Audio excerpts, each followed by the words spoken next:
चोटी काटने की घटना होने लगी थी। जैसे ही रात होती, एक चुड़ैल अपने हाथ में खंजर लेकर आती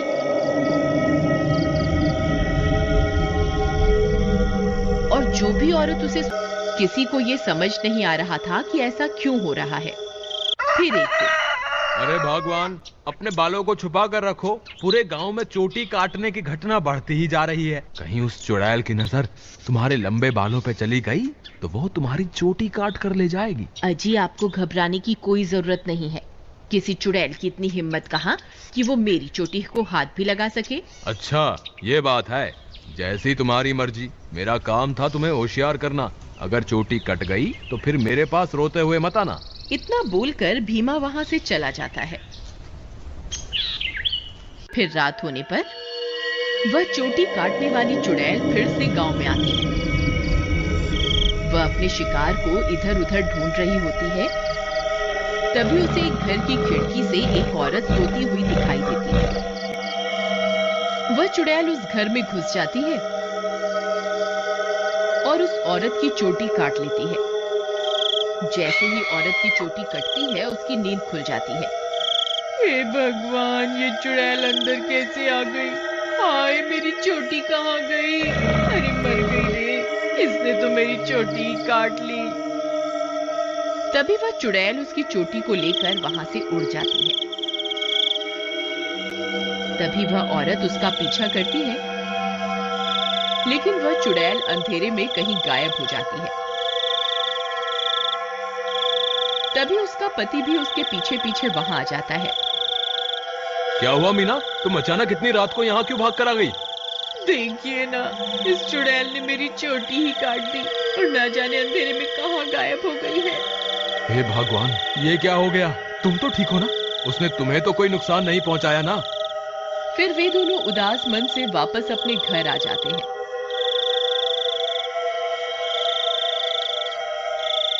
अगले दिन सुबह होने पर मीना की चोटी कटने की बात पूरे गांव में फैल जाती है। सब लोग उस चुड़ैल के बारे में बातें कर रहे होते हैं। फिर भीमा को अपनी पत्नी की फिक्र होती है, तो वह अपने घर की ओर चल देता है।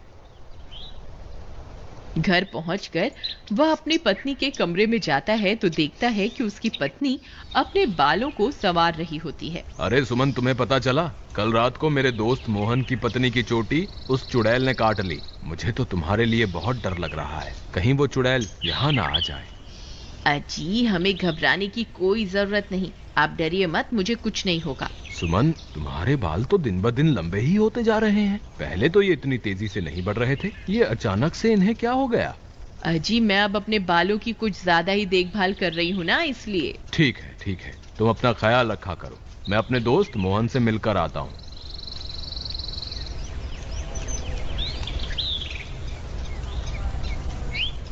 अरे भाई मोहन, तुम कैसे हो? भाभी के बारे में पता चला, सुनकर बहुत दुख हुआ। क्या बताऊं भीमा भाई, जब से मीना की चोटी कटी है उसका तो रो रो कर बुरा हाल है। और बताओ, सुषमा भाभी तो ठीक है ना?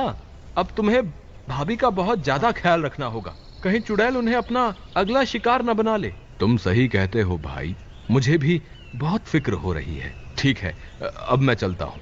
तुम अपना और मीना का ध्यान रखना। फिर इतना बोलकर भीमा वापस अपने घर आ जाता है।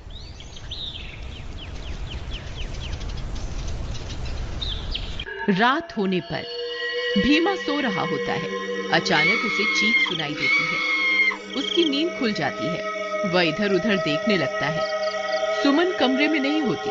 वह बहुत डर जाता है। सुमन, कहाँ हो तुम? सुमन, कहाँ हो तुम? अरे मैं तो लुट गई, बर्बाद हो गई। ये चुड़ैल तो मेरी चोटी काट कर ले गई। हाय, मैं तो लुट गई।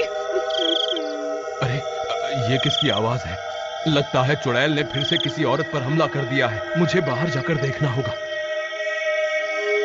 फिर वह भागकर बाहर जाता है और देखता है कि बाहर कुछ गांव वाले खड़े होते हैं। वह उनके पास जाता है। क्या हुआ भाई? ये चीख पुकार कैसी थी? क्या हुआ?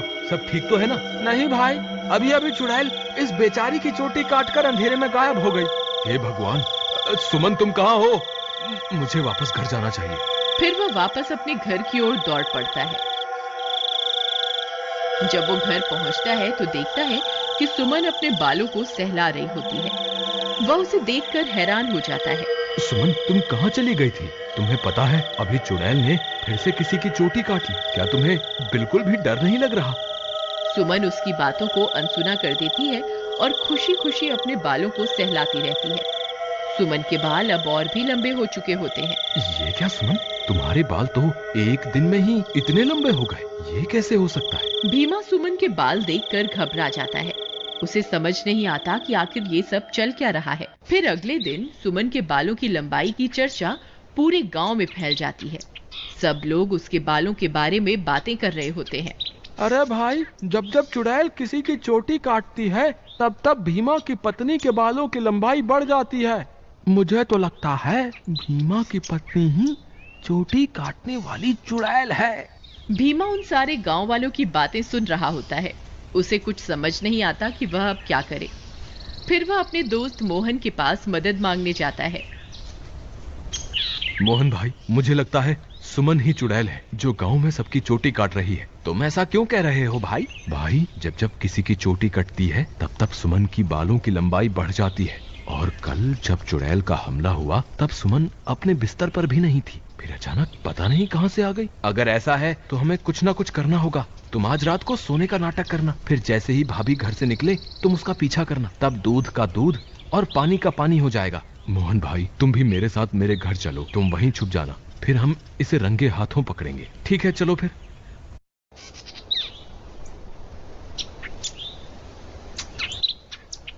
फिर वे दोनों भीमा के घर आ जाते हैं और मोहन अलमारी के पीछे छुप जाता है। रात होने पर भीमा सोने का नाटक करता है। तभी सुमन उठती है और घर से बाहर निकल जाती है। भीमा भाई उठो, देखो भाभी घर से बाहर निकल गई है।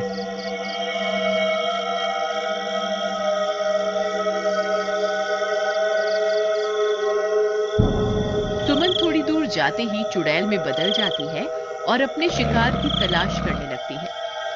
भीमा और मोहन की आंखें फटी की फटी रह जाती हैं। भीमा भाई, तुम्हारा शक सही निकला, तुम्हारी बीवी तो चुड़ैल निकली। मोहन भाई, अब क्या करें? ये जरूर अपने शिकार की तलाश में निकली होगी।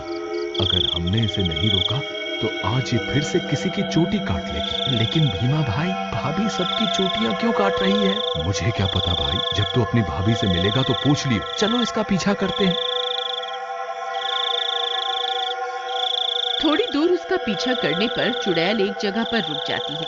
फिर वह इधर उधर अपने शिकार की तलाश करने लगती है। तभी चुड़ैल की नजर एक घर पर पड़ती है और वह उस घर में घुस जाती है। वहां उसे एक औरत सोती हुई दिखाई देती है। भीमा भाई, भाभी तो एक घर में घुस गई, अब क्या करें? अरे बेवकूफ, ये भाभी भाभी क्या लगा रखा है? इस वक्त वो तेरी भाभी नहीं है, वो एक चुड़ैल है। चलो हम भी इसके पीछे चलते हैं। अरे वाह, इसके बाल तो बहुत लंबे हैं। आज इसे ही अपना शिकार बनाऊंगी। तभी भीमा और मोहन वहां पहुंच जाते हैं। रुक जाओ भाभी, मैं आपको ऐसा नहीं करने दूंगा। ए चुड़ैल, वहीं के वहीं रुक जा, नहीं तो तुझे जान से मार देंगे। देखो सुमन, तुम ये ठीक नहीं कर रही हो। तुम्हें अभी के अभी ये सब रोकना होगा। ए मूर्ख इंसान, मैं कोई तेरी सुमन नहीं हूँ। मैं एक चुड़ैल हूँ। बस मुझे थोड़े और बालों की जरूरत है, फिर मैं महाशक्तिशाली बन जाऊंगी। फिर हर तरफ सिर्फ मेरा ही राज होगा। भीमा भाई, तुम इसे बातों में उलझाओ, मैं पीछे से जाकर इसकी चोटी काट दूंगा। फिर भीमा चुड़ैल को अपनी बातों में उलझाता है। तभी मोहन चुपके से चुड़ैल के पीछे पहुंच जाता है और उसकी चोटी काट देता है। अरे मर गई रे, ये तूने क्या कर दिया? मेरे सारे कराए पर पानी फेर दिया। चोटी कटते ही चुड़ैल की सारी शक्तियां खत्म हो जाती हैं और सुमन चुड़ैल के चंगुल से आजाद हो जाती है। अरे भाभी, आप वापस आ गई? मोहन भैया, आपका बहुत बहुत धन्यवाद। आपकी वजह से मुझे इस चुड़ैल से मुक्ति मिल गई। भीमा भी अपनी पत्नी को वापस पाकर खुश हो जाता है और वे दोनों फिर से एक साथ रहने लगते हैं। इस तरह गांव वालों को चोटी काटने वाली चुड़ैल से छुटकारा मिल जाता है।